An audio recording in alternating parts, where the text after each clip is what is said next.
ಇನ್ನು ಇದೆಲ್ಲದರ ಮಧ್ಯೆ ಎಸ್ಎಂ ಕೃಷ್ಣ ವಿಚಾರದಲ್ಲಿ ಕೊನೆಗೂ ಪ್ರತಿಕ್ರಿಯೆ ನೀಡಿರುವಂತಹ ಸಿಎಂ ಸಿದ್ದರಾಮಯ್ಯ, ದೇಶದ ಎಲ್ಲಾ ಹುದ್ದೆಗಳಲ್ಲೂ ಕಾರ್ಯನಿರ್ವಹಿಸಿರುವಂತಹ ಎಸ್ಎಂ ಕೃಷ್ಣ ಕಾಂಗ್ರೆಸ್ನಲ್ಲಿ ಇರಬೇಕು, ಈ ಬಗ್ಗೆ ಅವರೊಂದಿಗೆ ನಾನು ಮಾತನಾಡ್ತೀನಿ ಅಂತ ಹೇಳಿದ್ದಾರೆ.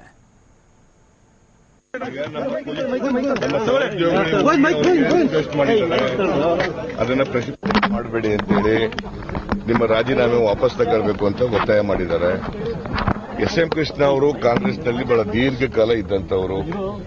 ಸುಮಾರು 45-46 ವರ್ಷಗಳ ಕಾಲ ಕಾಂಗ್ರೆಸ್ನಲ್ಲಿ ಇದ್ದು ಅವರು ಈ ರಾಜ್ಯದ ಮುಖ್ಯಮಂತ್ರಿಯಾಗಿ, ಕೇಂದ್ರದ ಮಂತ್ರಿಯಾಗಿ, ಪಕ್ಷದ ಅಧ್ಯಕ್ಷರಾಗಿ, ರಾಜ್ಯಪಾಲರಾಗಿ ಮತ್ತೆ ವಿಧಾನಸಭಾ ಅಧ್ಯಕ್ಷರಾಗಿ ಅನೇಕ ಹುದ್ದೆಗಳನ್ನು ಅಲಂಕರಿಸಿದಂತವರು.